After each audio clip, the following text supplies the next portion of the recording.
guys, welcome to our Kondrong leikai. Oh, my mistake. Sorry. Welcome to our Kontho leikai. Mayam ngasidi eikhoi gi khunse koiba purage. Kontho leikai se. Kontho leikai dan te eikhoi silba sima koiba purage mayam ado ngasidi koiba chalasi ko. Eikhoi gi cycle jo thau dare cycle puncture roi gare. Aduga gi heavy duty na thau yaw dare thau petrol do tangabli na ado ngasi na kam battery gari oina thaure ado battery gari se thauraga eikhoi leikai koiba purage ko eikhoi leikai se mayam na sumha ga eikhoi se mayang ga tamina bra kai na khangba mayang yam ta bra eikhoi leikai se na ado eikhoi leikai se mai tei na tani ta do se ado yeng halage mai leikai se yo leikai se kamai na tawa ha eikhoi leikai da mai se kayam tai ha do mayam na sumha ga na ko ado mai tei na tai ado yeng halage ko mayam kamai kai kai gi leikai do khambra yeng halage leikai da eikhoi leikai hore eikhoi leikai se Kontho leikai ha ga khangne asi eikhoi gi highway ni national highway ni main sorok ni ado gari ga chili se ngo mayam mai tei na ta tai ado mai tei mayam mai tei khun do utla ge ba khoi leikai gi ko ado khoi leikai halage ko ngasi di asini asiga chang akhoi leikai se silba haira ga khangni ado macha khun da Kontho leikai khangni asiga na khoi nene ranjana gi mo jon hom leire khoi gi khun Kontho leikai gi ngo yum sing se mai tei gi yum na tane mayam na hangak pado eikhoi siga mai tei ta bra haina asi ngo mai tei na ta asiga mai tei akhoi gi pupu ma thang itli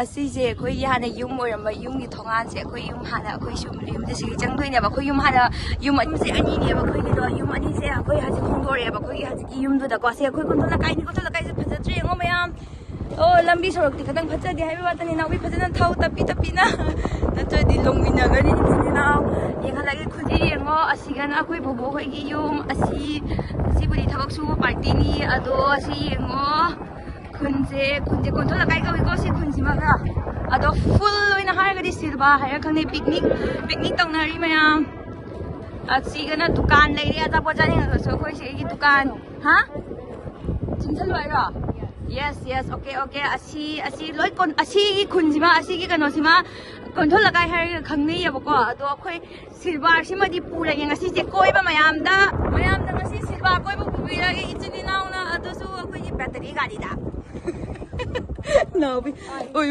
ondani. Cần lập bay châu ta chơi không ní cô cài tôi rồi, pha rồi mà đấy nó cô là cái đó. Si bậc nào khôi gì Kontho leikai sẽ lôi giờ đấy. Si bậc nào khôi Kontho leikai sẽ lôi giờ đấy. Si cái gì awal leikai hay đồ hậu đấy, awang leikai hay bên ní, gì ngó. Siga sum mai tei na tani mayam sum hang ko da khoi siga mayang gi khun ta bra thai di mayang khun nambau ta de khoi gi silba si manung si da di ko aso na di khara budi tai ado mai tei pangang ta ba khun sum mayam na yeng halo hai ba do aso na ne ba ko sangom sum bi da ni ado no mo pu ge nga zo nga si di pu ra ge ai wasala mayam yeng bio akhoi khun se akhoi khun na te si budi akhoi sar kai ba awal leikai ni si awal leikai se kadai bang no Swai sina kay nyong maming ko bani ay so ka hoya kay nyong mamang lekay ro sip tala mamang lekay ro asi kunji yu awal lekay ni sum asiga ga koi thabal ga chong ya thabal chong mi ta ko sum ya sa la bi do koi di permission bi de thong bani do koi kun da koi thabal chong chatte ado mathang chei di chat pe ado mayam ai yeng ni ga di thabal chong soi na la bi ai di do cha loi doi la samlang sina ma ka humdok pane gari je thau bani na ko gari se koi isana tawraga vlogging sa tawja bani na samlang se kini phatlak jare mayam yengo low khau ma tam ni adona apni ke no koi haji ke no ka sare ni low khau picnic ki jum da sawe charuna akoi dinga ki koin ka khare picnic to Yengo mai tai na taning siga lai se ko siga na sara chang doi ne do sara se chang ro ye lambi khara phatte moi lam sara se si yengo mai tai gi khun na tani mayam na sum hangak pa do mai tai ta bra kan asiga sum ma mo phami engo ne gi kan na aina video na mi je khoi angang jing sanari ji yengo cycle thau da na ado asi khoi gari hai ni hai ma do ge jom ni ado yeng bio Kari hai ni atay di kari hai ni ngay ko नमक के ma'am जीगो नुक्सा मरते पुगे अईदी नुंगाइबना आदा इसे थारी जो picnic की अदो अखोइदी पिकनिक का तौदे वीडियो नंबर ओइना चंगल लेले नुक्सा मरसिदा मैम इदमक्ता अइना वीडियो से बना फिर करी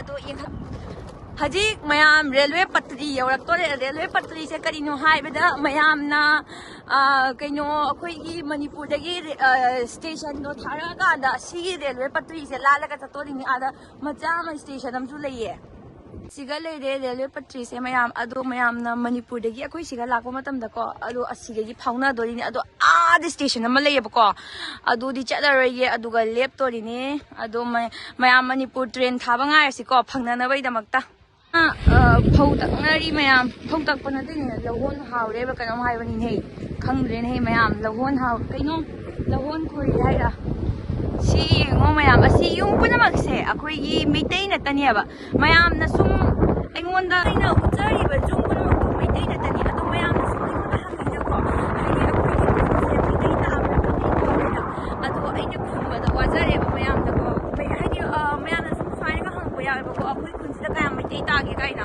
अदो खुनसिमा मैतै नतने अदो मैम येंगहनिंगदना येंगहलकपनि मैतै मैम से अदो मैम वीडियो से नुंगाइगदना नुंगाइरगदि खंगदेदा मैतै मैम से थोकलक्ते अखोइ से यामना थोकंदेबको थोंगानदगा लेगंदेबा यामना इमुंदा सुम लेनेयेबा अदोना मैतै से मैतै जुमदि जुमने मैतै जुम नतने अदो मैमना सुम हंगैनको अखोइ सेगा मयांग यामना ताबरेना मयांगना सोन साइड मयांगिना साइड अमा लेदोइनी मैतैगिना साइड अमा लेदोइनेबको अदो पांगन मैतै पांगन सु याम नै मैतै पांगन नि मरदसु याम हंगैयेबा अदो मैतै पांगन गिसु सोइदना पुरकनी नोंमा अदो ngasiगी ओइनादि अखोइ मैतैगी खुनसिद ओइना पुरगे अखोइगी कोन्थलक अखोइगी सिरबा हाइबा खुनसिमा पुरगे कोइसनबा असे हजिक लक्तों लकाइनी हे कलाइ निंथिंगुन असोदे यौगोइनी अदुगना तुरेंद्रै अदुगसु येथलागे को मयाम लक्तों लकाइ नत्रो असे कइनो खंगदेसु असी यंगो लौ असे यंगो अखोइगी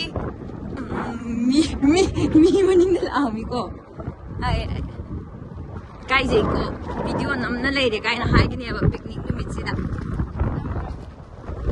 मैम हजिक अखोइ निंथेंखुल हाइबा खुनदो यौरे निंथेंखुल से यामना मनुंग चंगी आइजु ngasiga थारगा सेकेंड ला थर्ड ला तक लामने याम लागते युमदसु याम थोकंदबनिना अखोइ से को अदोना निंथेंखुल गा से अखोइ यामना लाक्सगे अदो तुरिल गा लेये तुरिल बोराक अथोंगने अखोइ फोकी थोंग ले अदो येंगहलागे मैम लंबी से खरा फट्टेबा को लंबी से खरा फट्टबनिना अदुना ए तुरिल से जौस लाव से असि लखीपुर फाउदो तो लखीपुर चौसिरा लखीपुर से उतलसी ngasi मैम अदो असि नंग चटपा ngamgodro तुरिल से दगी होय बाबा वाटर सप्लाई दा थबक तौबनिना खोइजु खंगेबा कदाइदि इसिंग लाई कदाइदि इसिंग लागदा चलो ने पैसा तो नहीं है मेरे पास आइस नुंगाइरे ngasiदी कोइबसे को अखोइ खुन कोइबसे खुनुंगाइबनि आइबो ngasi अहानबा निंथेंगुन से थुंगिने मैम हजिक थोंग से लालगे थोंग से किजब थोंगने अदो आइदि कीदि किजबना थोंग से यामना किजेयबको फोक की थोंगने माई मोगी थोंग से समगसे लोइ फा लोरे समजे क्लिप सु फाजलक्तरे आइसे तविबा मैम थोंग से येंखलागे को कुल कानरइ मा येंगो थोंग से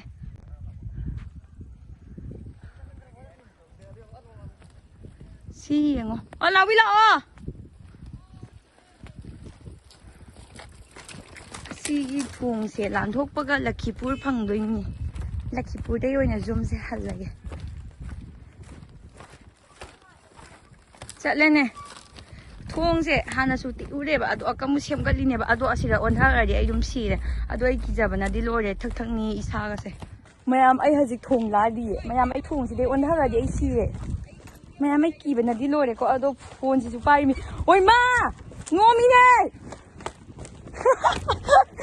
ओइ मा की चाहिए व्यू से जेंगो अखोइगी सिरबागी तुरेल से फजबने मथक्ते गापथा बिरके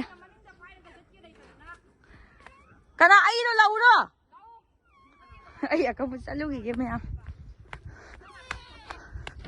ngakho Oi, akamu halare se mafam dai.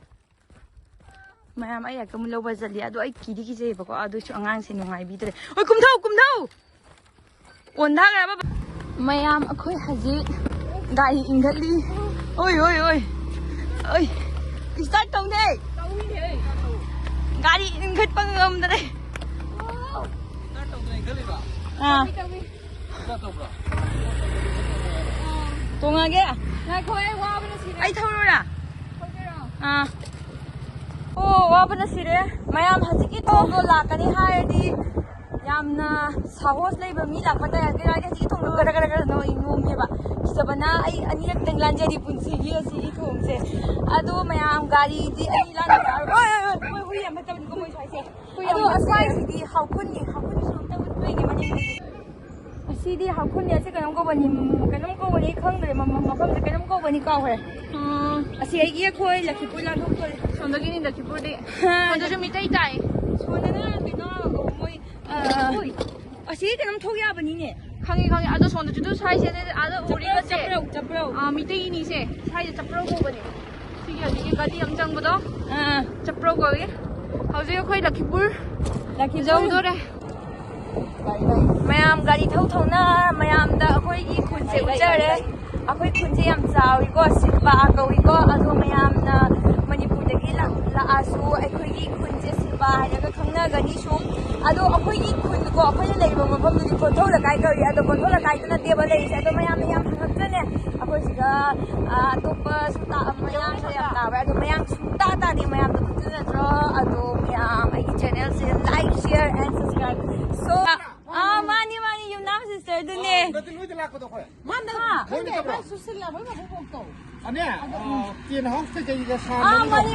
Ako'y ang kalmi ko. Hindi mo namang ganito eh. Ado ni. Ako'y heg yung thang na yun eh. Ang laban eh. Nang namu luong bom sa patubuto ka pipi ni siyang brand nang labato. Kaida. Doon sa sabi namin, mamang kayo ka. ba? Masili ba na? Ay, tinati. Ay, nakwadehan ni. Kasi luong bom sa patubuto sa puto mga ka pipi ni siyang brand. Mani. Ado ni. Kaida. Ako'y titi. Ado ako'y yung naninin titi. Ako'y lai. Ay, nang mali Kasi ba? Ay, Bagulam to ka pani. Ado, Torun do ko'y kakanin ni he. Nahamo ko'y bandala mo do. Ano lagi deh? Sige. Ha? sire. Ado di siya. Imo inu ginati bus ka tawala mo do mayam.